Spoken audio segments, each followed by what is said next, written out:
И аз се намирам в Дъбрава. Тук какво се води? Село ли, квартал ли, район, около Стара Загора. А това е канала на походняка. Все още търся себе си и какво видеосъдържание да правя. Но днес ще дам една история. Какво ми се случи? Защото си идеята е да споделям емоциите си в тези клипове, понеже в забързаното ежедневие, в борбата в модерния свят, в този така наречен 3D свят, рядко ни се отдава възможност да бъдем емоционални. Просто в доста ранна детска възраст ни е обяснено, ни е наложено, ни е казано, че ние не можем да бъдем себе си, ние не можем да бъдем емоционални и трябва да паснем на шаблона. Затова реших да си взема камерката, да си взема колелото, байка, както искаш го наречи маняк, да си повъртя малко, да се освободя съзнанието и да си размишлявам над живота. Днескашната тема на този клип, на тази разходка на деня е свързана с модерния свят, технологиите, динамиката и колко ни е пълно съзнанието. Реших да карам колело, при което си казах, ще взема камерата, ще взема микрофона, ще поснимам и така. И какво се случи? Осъзнах, че те нямат батерия. Взех 150 кабела, понеже те са два микрофона, приемник-предавател и камерата. Това са ти 4 устройства. Изкарах адаптери, изкарах кабели, по едно време вкъщи стана като един октопод. 2-3 контакта и си казах, вау. Но казах си, да, това е модерния свят, това е технологията. Искаш да си логваш мислите, кадрите. Давай маняк, решил си, прави го. После се сетих, че не си бях почиствал скоро картата с памет на камерката. И викам, дай ще я почистя нея. Окей, викам, няма да я слагам на компютъра, да не му пълня харда, ще я сложа на външен хард диск. Да, ама отворих единия хард, отворих другия. Каза се, че те не пасват на мака на операционната система. Трябва да се форматират, трябва да се почисти. Бръкнах в тия хард дискове. Видях колко информация съм насъбрал. Ненужна. От тук ли съм, от тук съм. И в един момент ми стана лошо. В момент си казах, защо го правя това. Кому е нужно да се записвам действията? Какви са ми целите? Почнах да се задавам такива фундаментални въпроси. Между другото, в момента чета много интересна книга на Екхарт Толе за това да бъдем в настоящето. И там много интересна информация за това как излизаме от съзнателния живот, кога излизаме. Та идеята е да си следим емоционалното състояние и кога излизаме от настоящия момент. И аз видимо, когато започнах да зареждам камерата и да оправям SD картата, започнах да излизам от настоящия момент. В един момент си казах, брат, ти колело ли ще караш или ще снимаш филм? Нямаш ли нужда повече да се разведриш, да се отдръпнеш от тази техника, да се освободиш съзнанието? И всъщност интуицията ми казва, че крайната ми цел и пътя е натам аз да се освободя от тези технологии. Защото видимо те оформят моето ежедневие. Така малко фон ще вкарам, че от дете от 2005-та някъде се цъкам на компа. Като малък беше готино. Защото вънка може да вали, вънка може да няма с кой да играеш. Компютъра винаги се работи. И винаги ще докара някакво удоволствие. Обаче За времето осъзнах, че това удоволствие си има цена. И в един момент то така се разви живота и технологиите те ни обзеха. То вече е навсякъде. И в един момент ние се опитваме да бъдем като технологиите, бързи, готини, без почивка. Обаче истината е, че тази вълна, тя е много бърза. Ние не можем да я яхнем и тя просто ще ни смачка.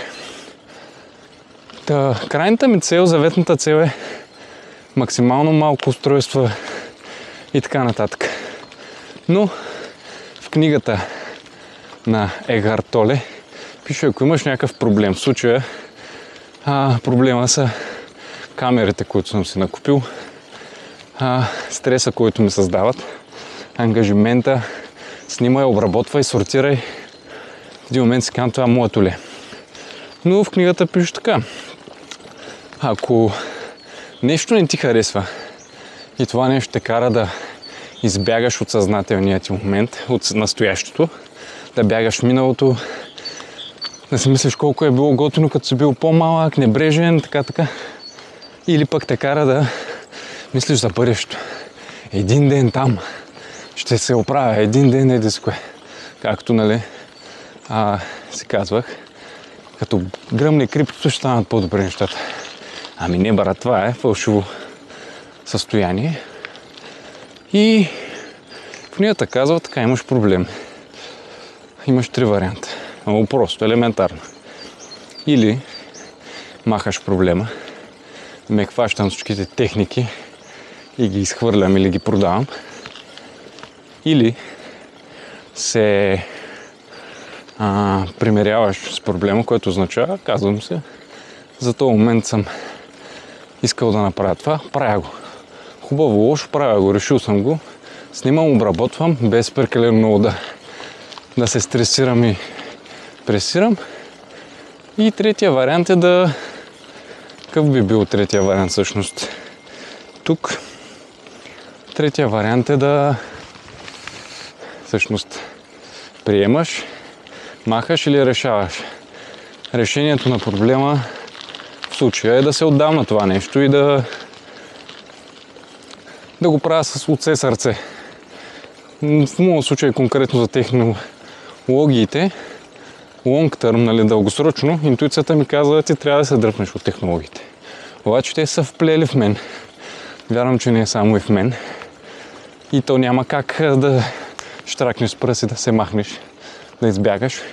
То е възможно, но това пък, нали, чисто физически не едно действие си има равна...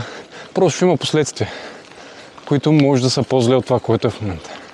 Така че за момента моята гледна точка е приемам го, без да се бунтувам и лека по лека се опитвам да го обикна до толкова, че да не забравя какво ми е казала интуицията вътре в мен.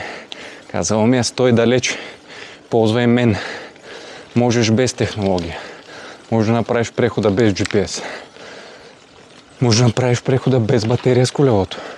Нали, без да ползваш двигател, защото това колело има батерия. Аз сега си викам, за какво ми е тази батерия, като аз съм се обездвижил. Нали, същевременно си казвам, ще я ползваш, нали. При по-дълъг преход, нещо ако се наложи, пускаш и газ. Его дори сега телефона пилка, получих известие, жената звъняла, вайбъра дрънка.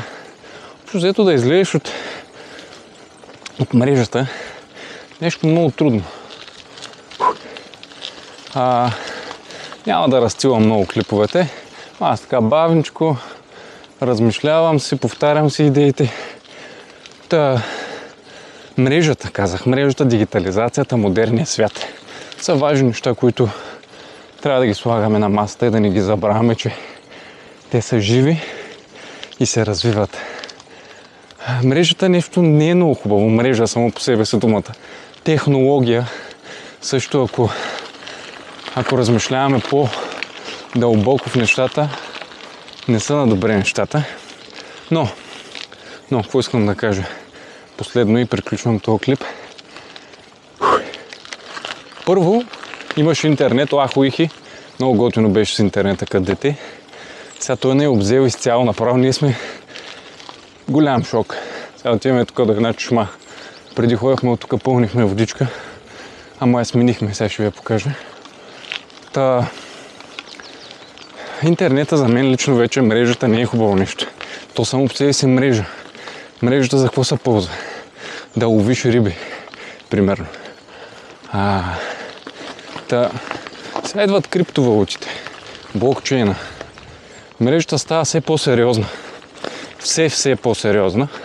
Аз доскоро си мислех, че това е спасението. То по-скоро е последна за мен лично, за моето съществуване. Последна инстанция, където мога да прогледна и да изляза от тази илюзия, от този сън и възможност, но не е решение. Решението на проблема, на стреса, на изхода от този 3D фалшив живот е в това да си постоянен, да си в настоящия момент, да се движиш, да си буден и да имаш една хигиена на своя дух, на своите думи, да отстояваш интуицията си и автентичността си. Между другото, стигнахме тук, локацията, мястото, местоположението е много приятна, много приятно. Чешмичката работи ли? Ще бъде един много добър край. Интересното е, че чешмата поради някаква причина вече не работи. Въй, тук едната спицата се счупила ли, бе? Тук ще трябва някакъв ремонт да правим. Добре. Аз успях да си направя своята терапия чрез този клип. Надявам се, който е стигнал до клипа, да съм му помогнал по някакъв начин, някаква гледна точка за нещата. Определено целта на тези клипове е да освобождавам себе си и не са с цел комерциализация. Благодаря и до скоро. Peace and love. И един. Един е горе, един е зад нас. Да бъде.